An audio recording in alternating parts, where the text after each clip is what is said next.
आज के लेक्चर में हम इंशाल्लाह पढ़ेंगे how to write the introduction part of research proposal. Previous lecture में हमने एब्स्ट्रैक्ट के बारे में पढ़ा था कि एब्स्ट्रैक्ट किस तरह बनाएंगे रिसर्च प्रपोजल का, और इस लेक्चर में हम पढ़ेंगे इंशाल्लाह introduction part of a research proposal. इस ऑब्जेक्टिव्स यानी जो लेक्चर होगा इसके जो ऑब्जेक्टिव्स हैं वो to know how to write the introduction chapter of a research proposal and to know about the major elements of an introduction chapter of a research proposal। इसमें जो major elements होंगे वो क्या होंगे। जी आगे जाएं। How to write an introduction। The first chapter of a research proposal is introduction which starts with the background of the study। ये याद रखें कि रिसर्च का जो साइनॉप्सिस के जो चैप्टर नंबर 1 होगा जिसको इंट्रोडक्शन कहते हैं, इसमें आपने जो स्टार्टिंग जो सेंटेंसेस होंगे, जो स्टार्टिंग पैराग्राफ्स होंगे, वो रिसर्च की जो है वो बैकग्राउंड भी थोड़ा सा आप उसमें स्लाइड सा टच दे दें और थोड़ा सा लिटरेचर रिव्यू का भी आप उसमें टच देंगे। Remember that as I already discussed in my previous lectures that some universities omit chapter 2 which is review of related literature and merged here in chapter number 1, so I am following that format here। ये कोई ज़रूरी नहीं है, आप अलग से भी लिख सकते हैं और इसमें भी आप कर सकते हैं, ये कोई इतना इशू नहीं है। First of all, to start this chapter we have to write chapter heading and chapter number in headers of the pager, यानी जो आपका हेडर होगा उधर आप ऊपर आपने लिखा, मैं आपको फिर एग्जांपल बता भी दूंगा। आपने वहाँ पे चैप्टर की हेडिंग देनी है, चैप्टर की हेडिंग मतलब इंट्रोडक्शन, और चैप्टर नंबर 1 लिखना है। Then start with paragraphs which should be properly referenced and each paragraph should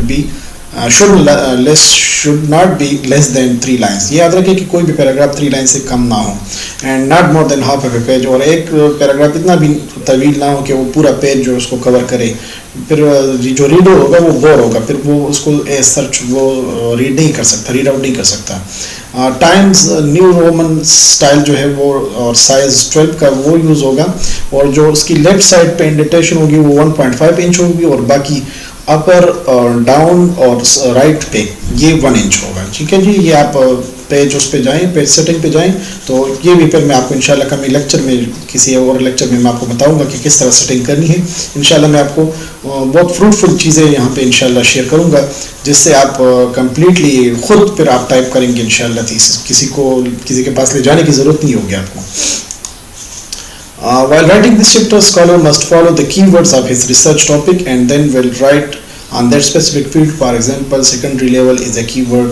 यानी जो ये याद रखें कि चैप्टर जो आपका चैप्टर होगा, जो कीवर्ड्स होंगे, जो आपका टॉपिक है उसमें जो कीवर्ड्स है, जिस तरह मैंने आपको प्रीवियस लेक्चर में जो एब्स्ट्रैक्ट में आपको बताए थे कीवर्ड्स, जो टॉपिक होता है आपका, जो स्टडी होती है रिसर्च स्टडी, तो उसमें कीवर्ड्स होंगे, तो उसको आप फॉलो करके फिर आप उसी के मुतालिक आप जो है वो चैप्टर नंबर 1 और 2 में लिखेंगे। पर सेकेंडरी लेवल मेरा एक वो है कीवर्ड है, तो उसी से रिलेटेड मैं फिर इंशाल्लाह यहाँ पे लिखूँगा कि सेकेंडरी लेवल पे मैं लिखूँगा कि हमारा एजुकेशन सिस्टम किस तरह है, और फिर स्पेशली एम्फेसाइज करूँगा मैं सेकेंडरी लेवल पे। Similarly scholar will write down all stuff which is related to his research topic, यानी आपके रिसर्च टॉपिक के जितने भी कीवर्ड्स हैं उसी रिलेटेड आपने यहाँ पे स्टफ डालना है। ठीक है जी, आगे introduction. I am sharing here the first paragraph of introduction just as an example. ये मैं आपको शेयर करवा रहा हूँ। ये देखिए, ये मैंने जो मेरा स्टूडेंट था उनको मैंने करवाया था साइनॉप्सिस, और फिर मैंने उसकी थीसिस भी करवाए थे फेल लेवल पे।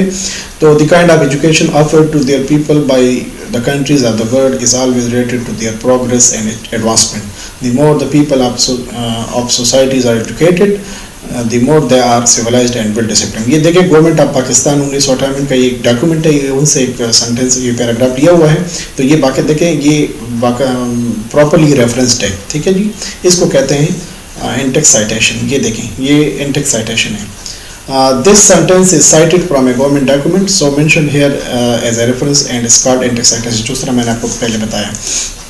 Again, similarly, I am sharing another paragraph here just for your understanding। मैं एक और पैराग्राफ यहाँ पे उसी स्टडी से ले जाता हूँ। For the study of English successfully, ये देखिए मेरा उस पे VETs पे था और सेकेंडरी लेवल पे था, तो और इंग्लिश सब्जेक्ट का था। तो ये देखिए मैंने इंग्लिश का ये भी लिया हुआ है, इंग्लिश के रिलेटेड जितने सेंटेंसेज हैं या जितना स्टफ है वो भी मैंने, ये मैं जस्ट एज एग्जांपल बता रहा हूँ। ज़ाहिर है मैं पूरा साइनॉप्सिस या पूरी थीसिस तो यहाँ पे शेयर नहीं कर सकता, लेकिन जस्ट फॉर एग्जांपल आपको ये समझाने के लिए मैं यहाँ शेयर कर रहा हूँ। For the study of English successfully the teacher must help the students to acquire 4 arts skill in the language, namely speaking, reading, listening and writing. ये कॉलवी जो कोई वो है 1998 में कोई रात आतर है उसका ये उसकी पता नहीं ये बुक है या जो भी है उससे लिया हुआ है, ठीक है। जी आगे चलते हैं। अच्छा, ये आप यहाँ पे मेजर एलिमेंट्स जो जिस तरह मैंने आपको कंपोनेंट्स बताया था या एलिमेंट्स बताया था वो ये हैं। स्टेटमेंट ऑफ द प्रॉब्लम, इसी तरह आपने लिखना है। Objectives of the study, hypothesis of the study, significance of the study, delimitation of the study, ये आपने इस चैप्टर में यहाँ पे मेंशन करने हैं। आगे जी अब मैं इसको बारी बारी थोड़ा सा आपको ब्रीफली इसको एक्सप्लेन करता हूँ। It will be written as, यानी स्टेटमेंट ऑफ द प्रॉब्लम किस तरह लिखेंगे तो ये इस तरह लिखेंगे। The study will be aimed to investigate the effect of AVAs, that is multimedia, on the performance of secondary school students in the subject of English. For example, ये मेरा टॉपिक है तो ये मैंने इसको इसकी स्टेटमेंट इस तरह बनाई है, ठीक है जी। ऑब्जेक्टिव्स ऑफ द स्टडी, तो the study will be based on the following objectives.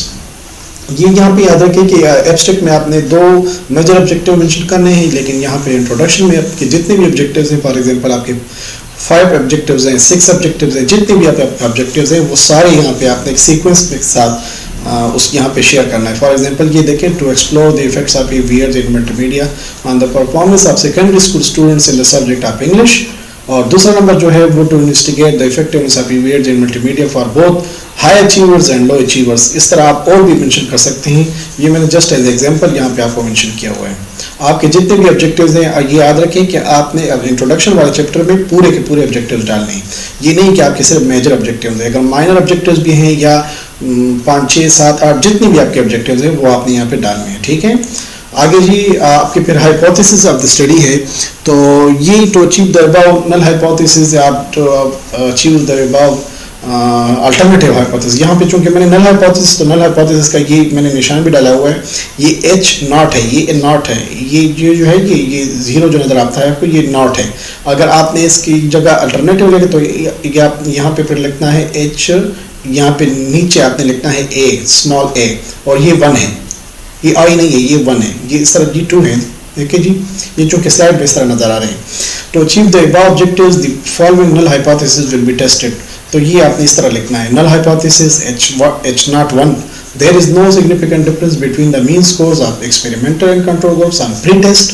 Null hypothesis यानी H02, there is no significant difference between the mean scores of high achievers of experimental and control groups on post test. ये देखें, ये जो pre test है ये post test है, ये याद रखें। ये फिर इंशाल्लाह मैं आपको जब स्टैटिस्टिक्स उस पर करेंगे, जो कलेक्शन टूल्स जो रिसर्च टूल्स हैं उसमें जब हम पढ़ेंगे टेस्ट और इंटरव्यू वगैरह, इवैल्यूएशन, ये सारे जितने भी हम पढ़ेंगे ऑब्जर्वेशन शीट्स वगैरह, तो ये मैं फिर इंशाल्लाह डिटेल में बताऊंगा।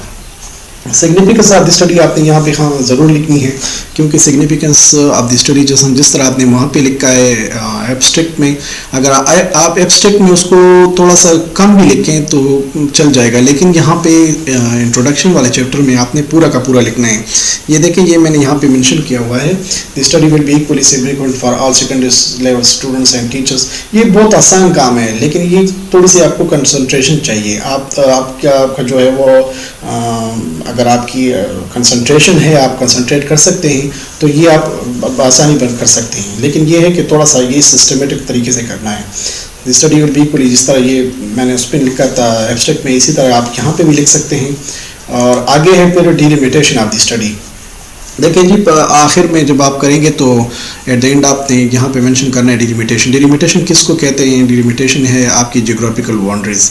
फॉर एग्जांपल आपकी स्टडी जो है वो सेकेंडरी लेवल पे स्टूडेंट्स पे है और आपकी स्टडी की नेचर जो है वो एक्सपेरिमेंटल है, तो आपने फिर ओनली 1 डिस्ट्रिक्ट लेना है, उसको डिलिमिट करना है, अपनी स्टडी को KP से डिलिमिट करके 1 डिस्ट्रिक्ट पे करना है। फॉर एग्जांपल मैं मर्दान का लेता हूँ या सवाबी का लेता हूँ, सवाबी में फर्दर फिर आपने इसको करना है एक ही उसमें स्कूल में, और एक स्कूल में आपने फिर एक क्लास में, एक क्लास का एक आप सेक्शन भी लिख सकते हैं, एक सेक्शन जिसमें 40 to 50 स्टूडेंट्स हों, तो वो आपकी डिलिमिटेशन ऑफ द स्टडी हो गई। ठीक है जी, मैं आपको यहाँ पे उसकी सिमाइल वो बता देता हूँ। ये देखें, ये इंट्रोडक्शन का, ये देखें चैप्टर नंबर 1, ये इंट्रोडक्शन में यहाँ पे लिखा है, ये देखें, ये मैंने पैराग्राफ्स लिखे हैं। ठीक है जी, ये देखें,